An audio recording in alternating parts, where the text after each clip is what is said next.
Hello दोस्तों, तो भाई आज हो रही थी बारिश, तो इसलिए भाई हम गए नहीं आज स्कूल। तो भाई मैं बाहर निकल कर देखो आज फिर बारिश होने लगी। तो भाई मम्मी को कहूँ, मम्मी आज मेरा पकौड़ी खाने का मन कर रहा, पकौड़ी बनाया ला, बारिश भी हो रही। तो भाई मेरी मम्मी प्रक्रिया में लग जाए, देखो आलू उबालने रख ले दिए, फिर उसके बाद तेल वेल डाल कर सारी प्रक्रिया चालू कर दे भाई। हल्दी मिर्च मिर्च सारी चीज़ इसमें डाल दे, फिर भाई पकौड़ी हमारी बननी स्टार्ट हो जाए भाई। तेल ताल में कर दे, गर्मा गर्म हमारी पकौड़ी तैयार हो जाए भाई। फिर मैं पकौड़ी पकड़ी खा लूँ भाई। खूने के बाद मैं अपने भाई की खातर कपड़े बाहर निकाल कर रख दूँ, क्योंकि वो सर्दी में जाने वाला हो रहा था।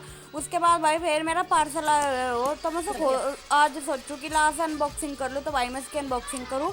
इसमें लिपस्टिक की शेड्स आवर, जो कि बहुत अच्छे अच्छे कलर आवर, मुझे बहुत अच्छा लगा। Okay bye.